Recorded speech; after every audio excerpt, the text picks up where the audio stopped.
Hello everyone, welcome to cooking house YouTube channel. તો આજે હું તમારી જોડે શેર કરીશ ચટણી વગર એકદમ નવી રીતે બનતી ભેળની રેસીપી।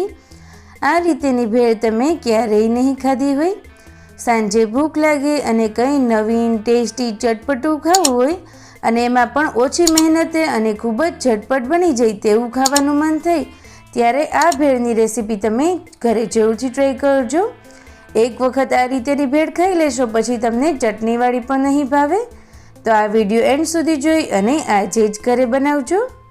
અને રેસીપી જોઈતા પહેલાં નીચે આપેલા રેડ બટન ઉપર ક્લિક કરો અને મારી ચેનલને સબસ્ક્રાઈબ કરી દો અને બાજુમાં આપેલો બેલ બટન પણ પ્રેસ કરી દો, જે કરવું બિલકુલ ફ્રીમાં છે। તો ટેસ્ટી, ચટપટી અને ઝટપટ બની જાય તેવી ભેળ બનાવવા માટે મેં અહીંયા 1 બાઉલ જેટલા મમરા લીધેલા છે। આ ઘરે બનાવેલા સેવ મમરા છે। જો તમારે માર્કેટમાંથી રેડીમેડ પેકેટ લેવું હોય તો પણ ચાલે। તો મમરામાં આ રીતે આપણે અડધા કપ જેટલી સેવ એડ કરીશું। તમે કોઈ પણ સેવનો ઉપયોગ કરી શકો છો। ત્યારબાદ તેમાં શેકેલા શિંગદાણા એડ કરીશું, જેથી આ ભેળનો ટેસ્ટ ખૂબ જ સરસ લાગશે। જો આ રીતે શેકેલા શિંગદાણા ના હોય તો તમે સિંગનો પણ ઉપયોગ કરી શકો છો। ત્યારબાદ તેમાં અડધા બાઉલ જેટલી નાની કટ કરેલી ડુંગળી એડ કરીશું અને ત્યારબાદ સેમ એટલા જ આપણે નાના કટ કરેલા ટામેટાં એડ કરીશું, જેનાથી આ ભેળનો ટેસ્ટ ખૂબ જ સરસ આવશે। ત્યારબાદ આપણે 2 થી 3 નંગ જેટલા નાના કટ કરેલા મોળા મરચાં એડ કરીશું। જો તમારે મરચાં એડ ના કરવા હોય તો તેને અવોઇડ પણ કરી શકો છો। અને ત્યારબાદ ઉપરથી થોડી નાની કટ કરેલી કોથમીર એડ કરીએ। ત્યારબાદ આપણે એક વખત તેને એકદમ સરસ રીતે મિક્સ કરી દઈએ। આ રીતે તમે બીજું બાઉલ લઈ અને તેના ઉપર રાખી અને તેને મિક્સ કરશો એટલે ભેળમાં જે આપણે બધી સામગ્રીઓ એડ કરી છે તે એકદમ સરસ રીતે મિક્સ થઈ જશે। તો હવે તમે જોઈ શકો છો બધું જ સરસ રીતે મિક્સ થઈ ગયું છે।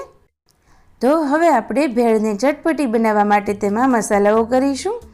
તેના માટે એડ કરીશું અડધી ચમચી જેટલું નમક, અડધી ચમચી જેટલું આપણે લાલ મરચું પાવડર એડ કરીશું અને ત્યારબાદ ભેળને વધારે ટેસ્ટી બનાવવા માટે અડધી ચમચી જેટલો ચાટ મસાલો એડ કરીશું। તમે ચાટ મસાલો, આમચૂર પાવડર, જલજીરા અથવા તો છાશનો મસાલો કોઈ પણ મસાલાનો ઉપયોગ કરી શકો છો। ત્યારબાદ આપણે તેમાં 1 મોટી ચમચી જેટલી દળેલી ખાંડ એડ કરીશું અને તેના ઉપર આ રીતે આપણે અડધું લીંબુ નીચોવી દઈશું। આ ભેળ બનાવવામાં આપણે ચટણીનો ઉપયોગ નથી કરતા, તેના માટે આ રીતે દળેલી ખાંડ લઈ અને તેના ઉપર લીંબુ નીચોવશો એટલે એકદમ સરસ એવી ભેળ ટેસ્ટી બની જશે અને તમે ચટણી એડ નથી કરી તે ખબર પણ નહીં પડે। અને આ રીતે ભેળ બનાવશો એટલે ભેળ સૂકી પણ નહીં લાગે, ચટણીવાળી ભેળ જેવી લાગે છે સેમ એવી જ લાગશે અને ટેસ્ટમાં તો એ ભેળ કરતાં પણ સરસ લાગે છે। તો હવે ફરી વખત આપણે ઉપર એક બાઉલ રાખી અને તેને મિક્સ કરી દઈએ। તો તમે જોઈ શકો છો ફક્ત 5 થી 7 મિનિટમાં આ રીતેની ભેળ બની અને તૈયાર થઈ જશે। તો જો તમે પણ ચટણીવાળી ભેળ ખાઈને કંટાળ્યા હોય અથવા તો ભૂખ લાગે ત્યારે એટલો સમય ના હોય કે તમે ભેળ માટેની 2 થી 3 અલગ અલગ ચટણીઓ બનાવો, ત્યારે આ રીતેની ભેળ તમે ઘરે જરૂરથી ટ્રાય કરજો। ઘરમાં બધાને ખૂબ જ ભાવશે। તો તમે પણ આ ભેળની રેસીપી ઘરે જરૂરથી ટ્રાય કરજો અને તમારી ભેળ કેવી બને છે તે મને કમેન્ટ કરી અને જરૂરથી બતાવજો। તેની સાથે જ તમને મારી આ રેસીપી સારી લાગી હોય તો પ્લીઝ આ વિડીયોને લાઈક કરજો, શેર કરજો અને ચેનલ ઉપર નવા તો જલ્દીથી તેને સબસ્ક્રાઈબ કરી